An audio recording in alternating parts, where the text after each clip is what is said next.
Hey Central Michigan University pre-service teachers, my name is Jeremy Windsor. I am the middle school and high school science educator at Fulton Schools. Predominantly I teach courses in life science, earth science, and environmental sciences. Now, above any other time in history, you have an opportunity to really come in out of the classroom at college and be a leader in education.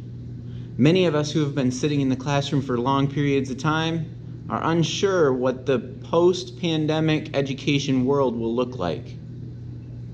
There's probably going to be a substantial amount of online education, and you, above anybody else, will have a better understanding of how that will work. Oftentimes, budgets are tight in the public school system, which causes a limit on resources to be used in the classroom. Teachers are left to pick up the ball and find financial resources that will help them with the projects that they wish to initiate in their class. Today I'd like to start you off with a video to give you a picture of what my classroom looks like. I use inquiry as a model for developing scientific consensus in my classroom. My students spend a substantial amount of time exploring natural phenomena in order to understand the world around them, and thereby develop scientific understanding.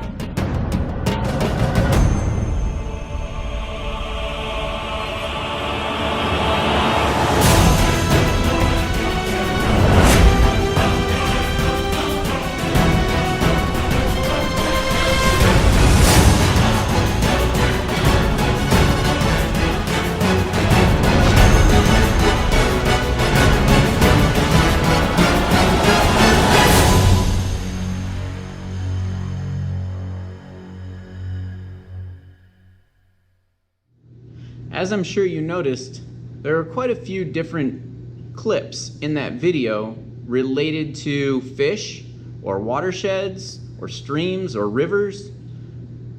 Our school is a Salmon in the Classroom member school. Salmon in the Classroom is a program that is sponsored by the Michigan DNR. We use that program in a cross-curricular, interdisciplinary way. There's a lot of information that you can find on my school website related to how specifically we use that material to teach kids in our middle school. So feel free to check that out. Many of the things that we did with Salmon in the Classroom require a substantial financial input. As such, we spent a lot of time seeking out opportunities to gain that financial input through third parties outside of our school. Whether you intend on being a social studies, language arts, math, or science teacher, you may find that Salmon in the Classroom is a useful tool for you in your classroom. Some of the things that I've used funding for include technology, like hardware and software that I use in my classroom, drones, cameras, digital video equipment, consumable classroom supplies. I've got a number of different forms of incubators that I use in my science classroom, including incubators for fish eggs and also incubators for bird eggs. Tanks, chillers, filtration equipment for all of our Salmon in the Classroom tanks. Trail cameras. We've constructed an entire 30 by 60 greenhouse on our school grounds that we were able to raise funds for through many of the things that I'm going to talk about today. Construction materials that are consumable, that can be used by kids in order to engage in different forms of inquiry-based learning. And there's a whole host of other things that I've used funding for. So let's get started. As mentioned, my name is Jeremy Windsor. I am the Fulton Schools middle school and high school science teacher. Part of the reason I'm sitting in front of you today is because somebody somewhere thought I had some expertise. I was recognized this past year as the 2019-20 Michigan Farm Bureau Ag Educator of the Year. I was also recognized as the Michigan Department of Education Region 4 Teacher of the Year. I also had an opportunity to co-author the Michigan Department of Education Learning at a Distance Guidelines, which came out right at the onset of this pandemic. They were meant to be a guide for teachers as they were returning to a distance learning environment and trying to help kids through the end of last school year. My education includes an undergraduate degree from Central Michigan University with an emphasis in earth and space science as well as biology. I also have a graduate degree from Cornerstone University in educational leadership. That allows me to be a principal if I ever choose.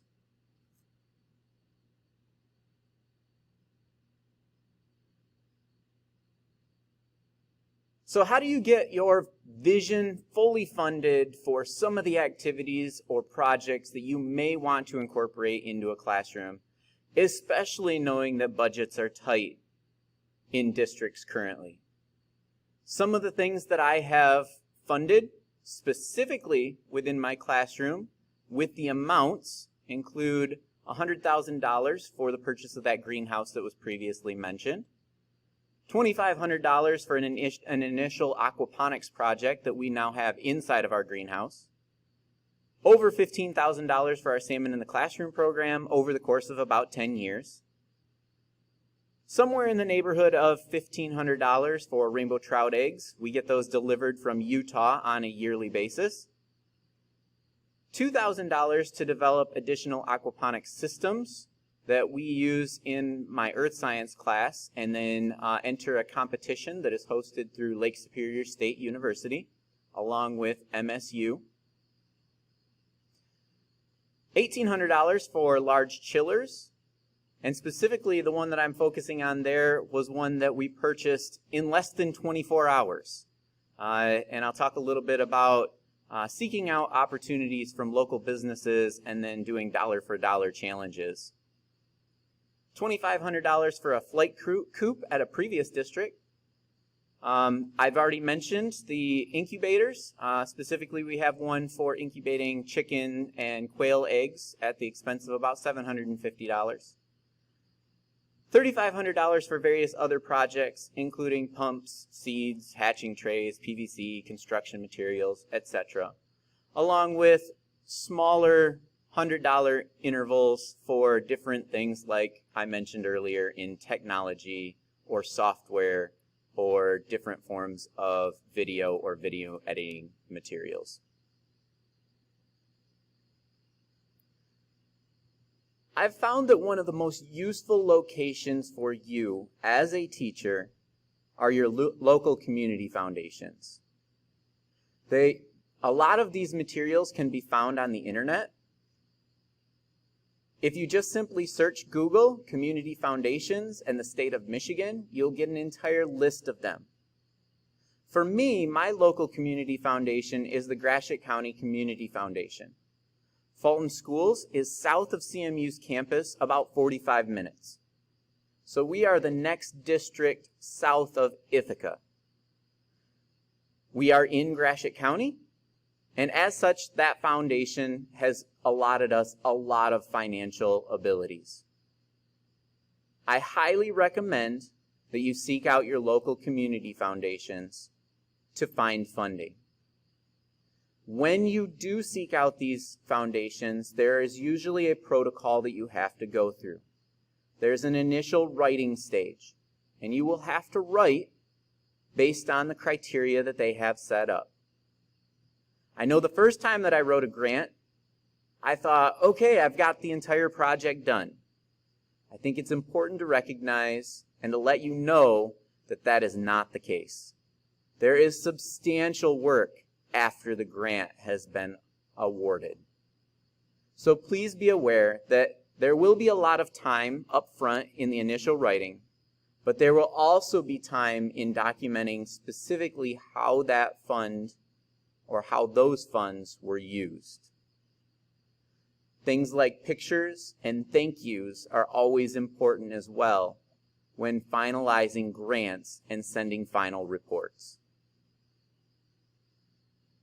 A resource that you may find useful if you're looking up community foundations or various foundations in your geographic area is tgci.com/funding sources/Michigan/community.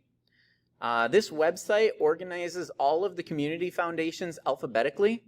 It also tells the geographic focus for that community foundation or for that foundation. So you can scroll through the list, find ones that are specific to your area.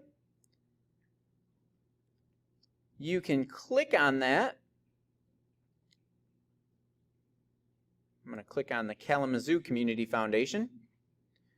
The cool thing about the link is that it will tell you the total annual giving. Each one of these foundations identify that total amount they allot annually. And so if I'm a grant seeker and I want to know what is the total amount that is given by the foundation in my area, I can look that up and I can use that information in distinguishing the ones that maybe I want to put extra special emphasis on. If I know that the one foundation gives a very large amount of financial resources annually, but another foundation is much lower, I might focus on the higher giving foundation initially and then use some of those materials to transition my focus to some of the lower giving foundations. There's information for contact as well. Feel free to reach out to your local foundations, make a phone call, make contact, let them know what you're doing and what your plans are, and they'll probably have some insight as well. We know that personal relationships are important with our students. Also understand that developing these personal relationships with the people that are working at these foundations is going to benefit you as well. Another very cool thing about this website is that they have specific links to that foundation's website. So I can click on the link and I can learn more about the Kalamazoo County Foundation or any of the other foundations in my specific region.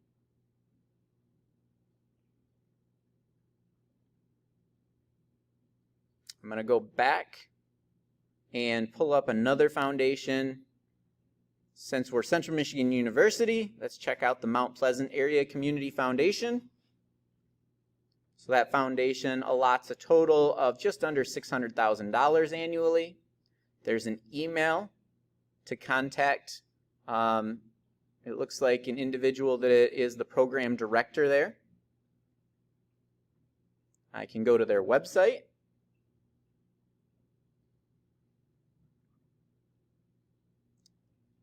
And I can specifically look at some of the different resources that they have available. So I'm going to click on Apply for a Grant. And it's going to give me specific information about the grant, the grants that they have available and the granting process. And you can even download those instructions and utilize their budget template.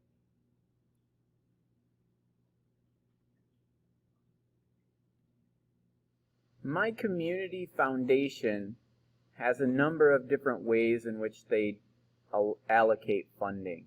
And there's also different times of the year in which granting takes place. They disseminate money at 3 different portions of the year.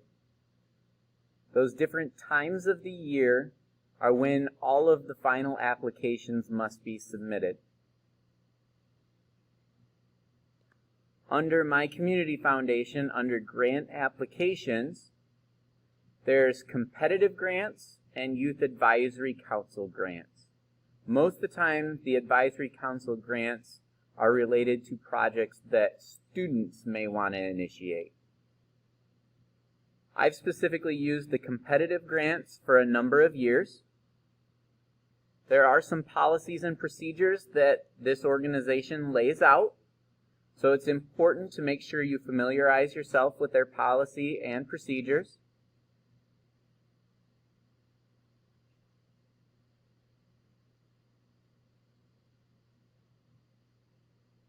As mentioned, there are some follow-up reports that have to be completed after the initial award is set. If you have a long-term project that is going to continue, there are progress reports that I need to submit periodically if I know that my project is going to last more than, say, a half of a year. They want to know where we are in the progress of that overall project.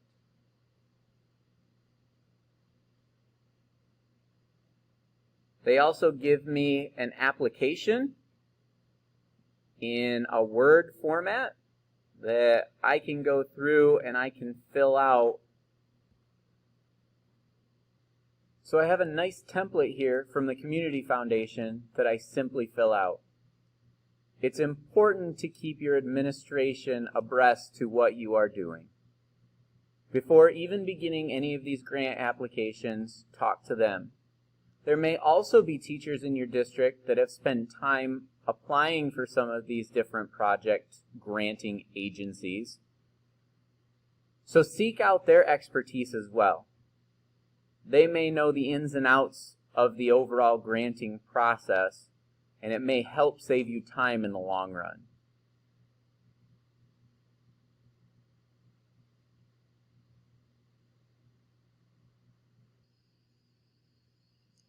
There are grants that are available from Michigan foundations and corporations as well. Again, you can just simply go to a Google search and you can type in Michigan Community Service Commission, specifically under the Department of Health and Human Services, and you can search for grants from Michigan foundations and corporations. There are a number of them that are listed there. Again, with grants, there's going to be an initial writing stage, and then there's going to be a follow-up stage where you let your granting agency know how those funds were used. Facebook. Facebook has been a way in which I have chosen to reach out to raise funds. You can simply set up a fundraiser. Now, when you do that, make sure you're having conversations with your administrators. It doesn't look very good if a teacher sets up a fundraiser without having initial conversations, and administrators don't know those are happening. So make sure you talk to your administration and let them know that you're trying to find different ways to raise money, and you're just simply looking for charitable donations, and you'd like to use Facebook for that. I found that Facebook was fairly easy. Setting up the initial amount of money that was desired and then allowing people to just simply donate if they chose was definitely a benefit. There are some additional administrative costs that come out of those that Facebook charges, but they were pretty minimal. You can see in these pictures some of the different things that I raised money for through Facebook fundraisers. In the upper left-hand picture, these are the eggs that we got from a hatchery in Utah. They were overnight aired. They are rainbow trout eggs. They're boxed inside of an insulated box with ice that just drips down on them. There's a lot of paperwork that's involved in allowing for this to happen through the state of Michigan and the Department of Agriculture. So if this is something you decide that you're interested in pursuing, please make sure you get a hold of me and I can walk you through all of the red tape that you have to get through for something similar to this. The next picture to the right is a large-scale aquaponics system that my students built. You can see there's a couple of really large tanks in there. We took all of our rainbow trout eggs that we ordered through that Facebook fundraiser, and they eventually ended up inside of these tanks. The students built the entire system with lumber that we had purchased through a separate Facebook fundraiser. And then this system was entered in a competition where this group of kids ended up taking the grand prize in that competition. An aquaponics system is based on a system where the waste product from the fish cycles through a series of tanks or filtration systems. It then overflows into grow beds where my students were raising different forms of lettuce and tomatoes along with kale and supplying those materials back to our school's cafeteria. The bottom left picture, you can see the rainbow trout that the kids had inside of those tanks a short while after they had finished the construction of the system. So reaching out to your Facebook community may be a benefit. I found that I got involved with the Facebook world because I was feeling as though there were negative things being said regarding schools and school systems, and I was trying to find a way to give a positive light into what was specifically happening in my room. And so I use my Mr. Windsor's Classroom page as an avenue to push out information regarding what's happening in the classroom. And I always keep it positive. I don't get involved in politics. I do also ask at the beginning of the school year to have parents sign a waiver for any picture release. I've had very minimal numbers of parents say that they're not interested in me posting pictures of their kids. When that does happen, I just make sure that any photographs that are taken do not have those students in them. GoFundMe has been another resource that I've used. Again, much like Facebook, a lot of the people that have chosen to donate have come directly from our local community, though that is not always the case. As mentioned earlier, we do our Salmon in the Classroom project. We raised some money over a number of years just simply by putting out a GoFundMe that allowed people to access it and then send in some donations specifically to the classroom. A lot of these donations were used for consumable materials like water quality equipment or temperature probes or different forms of lab-based equipment. On GoFundMe's website, teachers will set up their own user account. Once you are logged in, you can start a new fundraiser.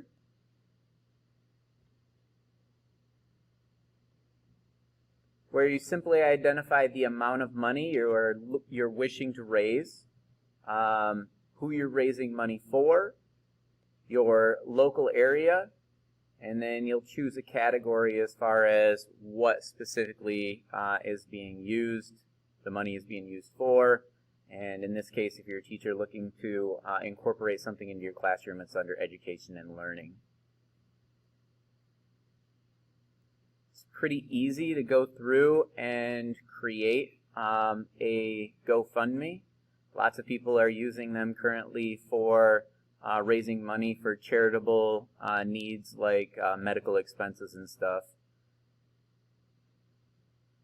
So you can see where this is a project that I specifically tried to raise some money for our Salmon in the Classroom project. It has been deactivated. I haven't used it in a while.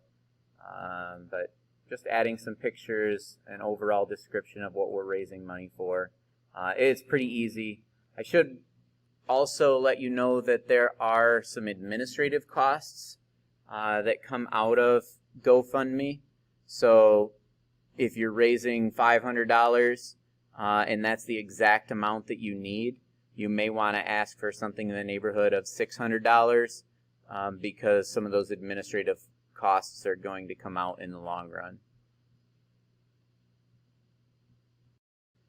Donors Choose is a great resource that allows teachers to design projects and explain what they would like to raise money for, and then it matches it to different people who might be interested in supporting that classroom.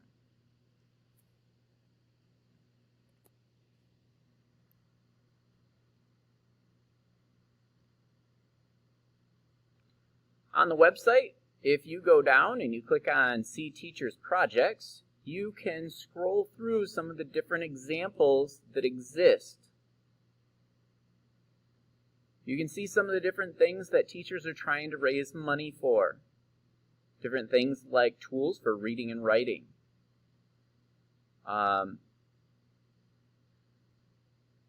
Any type of classroom organization type materials, like cabinetry or storage bins. Different types of digital learning tools. So there's lots of different resources that are available, but finding the funding sometimes can be difficult. Donors Choose helps to match the teacher to those resources. Oftentimes at the end of a project, there is a simple thank you that is written by students and sent out to the donors as a requirement for using this organization. Teachers do have to sign in and create an account. If you're a first-timer, all you have to do is create an account. Once the creation of your account is done, you can then identify the project, write up a report about the project that you are trying to fund, and it will be disseminated out on the website.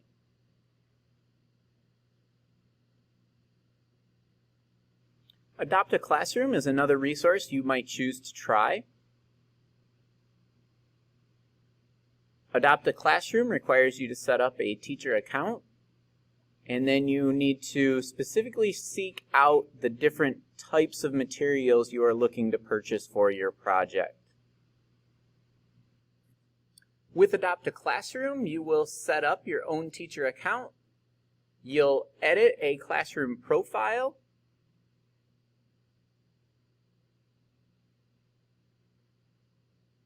After you have donors that have come beside you to sponsor you financially, you can always contact your donors and write thank yous or send letters from students. They do have a list of a number of funding opportunities as well. And so you could go through here and you could look for funding opportunities as far as donation matches or giveaways and seek out opportunities in order to get additional revenue for your classroom. Again, as I mentioned, they do adhere to specific vendors for many of the funds that you end up receiving. There are some ways to request additional vendors. So this is an avenue that you shouldn't consider being limited by those vendors, but there is a little bit of extra work that's involved in getting approval for those purchases outside of the companies they already house.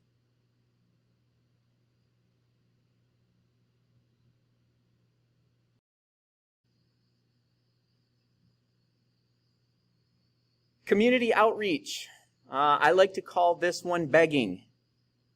This is how we went about funding our greenhouse. So what I did was I wrote a letter similar to what you see on the left here. After I had some initial conversations with our administration, one of the things that I was really interested in was getting some agricultural-based lessons into the classroom or into our school. We live in a rural agricultural community, and so it seemed like it was probably a benefit to get those ag-type lessons developed into the general ed science classroom. I wrote the letter. Just simply saying that there was some initial support of an amount of financial money, and that information was then disseminated out to community organizations, at community open houses. I printed off the letter. I sent it to businesses. I sent the letter to many businesses that were not even housed or in our community, especially if they had like outreach in our community. Like for example, right now, Tradewinds Energy Company is putting in a whole bunch of wind turbines around us, and they are in the Kansas area, in the state of Kansas. And so I sent out a letter to them, and they financially supported us despite the fact that they really, their headquarters really are not even in the area. So I basically wrote up a letter saying, I'm trying to raise money for the purchase of this greenhouse. The greenhouse is going to cost us X amount of dollars. We have an initial amount of money of this amount, and we're trying to double that amount. Over the course of about 3 months, I was able to raise in the neighborhood of about $75,000. The school did come beside me after that initial amount that was raised, and the school said, instead of all of that money that you've raised going into the foundation of the building, the school used some of the millage money that we had levied in order to support the construction of the foundation. And then we built the greenhouse on top of the framework, if you will, that the school had built. It's always important to remember that if you're doing building type projects, you're going to have to hire somebody to build the actual structure. When we got to the point where we finally were ready to build the greenhouse, we were running short on funds, and my brother lives in the community. He has a contractor's license, and so him, myself, and a number of our maintenance workers every day during my prep period and then outside of the school day, we actually constructed the greenhouse itself. So if you don't have the ability to do that or don't feel comfortable doing that, especially if you're doing some form of construction, make sure you have somebody from the community that is available for that purpose.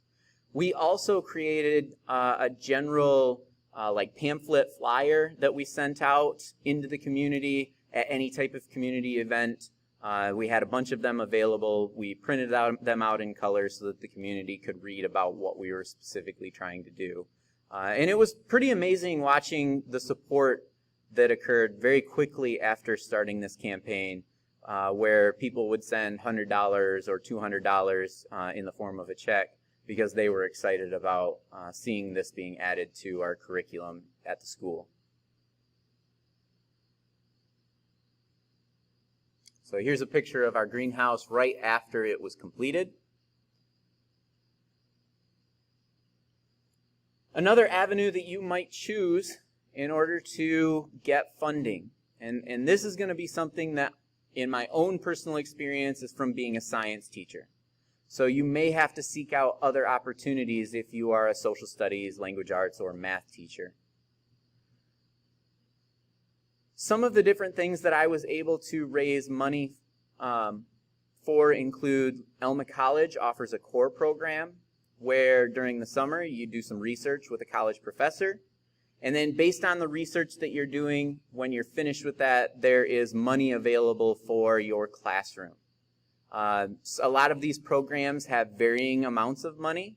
I know Dow Chemical just offered one this past summer, specifically for science teachers as well, which may actually be ongoing currently, where there was a substantial amount of money that was to be redirected into the classroom after the teachers did some initial learning or some initial work on the project that they wanted to do.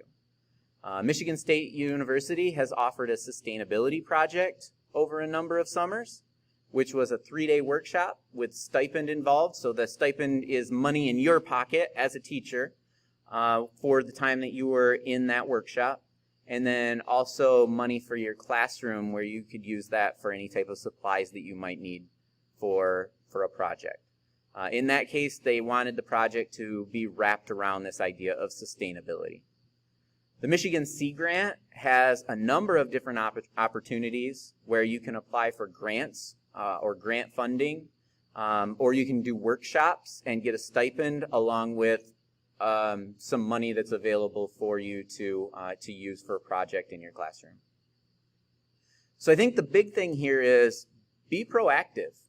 I've spent a lot of time over the course of my summers seeking out opportunities to continue to learn. I really value learning. I enjoy being in the classroom. I like learning from others. My colleagues are definitely a resource that I use, but going to colleges or going to organizations that have financial resources that are willing to back what I'm doing in the classroom is always a benefit.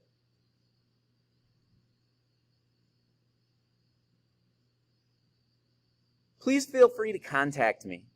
If anything that I've talked about resonates with you, or if you're sitting there going, I really have this idea for a project I want to do in my classroom, what do you think an avenue is for me to be able to reach my funding goals? Shoot me an email. I will gladly offer my experience. It might not always fit in your subject matter, but I'll do my best to try to guide you in the way that, that might help you or might be the most productive. As you're writing grants, please make sure to understand there is failure. I've written a lot of grants. I've written a lot of proposals that have come back with the letter saying, unfortunately, we only had a certain amount of grant dollars this time. We are unable to fund your project as it is written currently. Don't give up. Be persistent. Persistence is going to be the single most valuable trait that you can possess. If you're interested in some of the activities that I'm doing in my classroom, you can check them out on Facebook at Mr. Windsor's Classroom. Many of the things that I post there, I also post on my Twitter. You can find me on Twitter at Jeremy Windsor. I have a YouTube channel with a number of video resources that you are welcome to use in your classroom anytime. Again, many of these video resources have a slant towards science. Also, I have a number of resources found on my FultonPirates.net website. So I hope that information was helpful to you. I hope you can use it to benefit the students in your classroom. Teaching oftentimes can be difficult, but it's also very rewarding. So thank you for desiring to make the difference in the lives of kids. Best of luck to you as you finish up your degree and move on into the classroom.